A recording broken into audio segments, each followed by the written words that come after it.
అడిగి వచ్చినవాడు పరీక్షించడానికి నారాయణుడు వస్తాడు. ఒకప్పుడు డొక్కా సీతమ్మ గారు ఎంత అన్నదానం చేసేదో మహాతల్లి. ఓ బ్రాహ్మణుడు వచ్చాడు, కూర్చోబెట్టి అన్నం పెడుతోంది. ఆయన అన్నాడు, నాకు పెళ్ళవలేదు, ఇన్నాళ్లకు ఓ పెళ్లి కూతురు ఒప్పుకుంది చేసుకుంటానని, కానీ బంగారు ఆభరణం ఏదైనా పెట్టమంది, ఏదైనా ఆభరణం ఇస్తే అన్నం తింటా, లేకపోతే తిన్నన్నాడు. అప్పటికే అన్నదానానికి ఆవిడ ఒంటి మీద నగలన్నీ వెళ్ళిపోయి ఒక్క కంటి ఉంది. ఆవిడ భర్త వంక చూసి కంటి ఇచ్చేస్తానంది. ఆయన పక్కకి రమ్మనన్నాడు, అన్నీ అయిపోయాయే, ఆ కంటె ఒకటే ఉంది.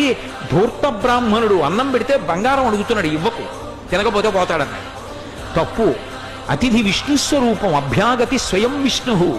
కాబట్టి ఆయనకి అన్నం పెట్టినప్పుడు బంగారం ఇచ్చేస్తాను. ఏమవుతుంది, పెళ్లి చేసుకుంటాడు, మంచిదేగా.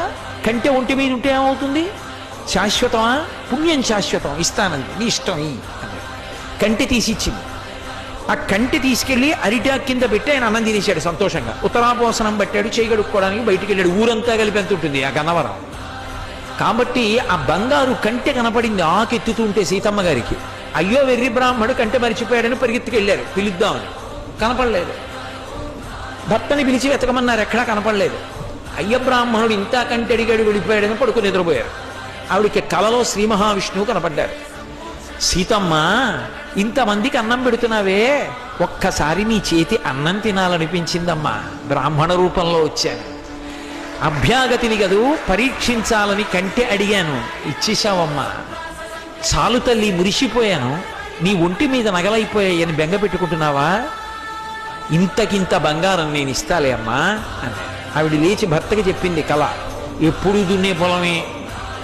ఆయన పొలానికి వెళ్ళారు. సాయంకాలం వచ్చేసే ముందు ఏదో గొప్పు తవ్వుతున్నారు. కంగుల శబ్దం వచ్చింది. కొంచెం మట్టి తీసి చూశారు. ప్రదోష వేళ బిందె కనపడింది. ఉత్తరీయంలో మూట కట్టి ఇంటికి తీసుకొచ్చి మూత విప్పి చూశారు. బిందె నిండా బంగారు కాసులు. అంత ఐశ్వర్యం ఇచ్చేశారు శ్రీ మహావిష్ణువు.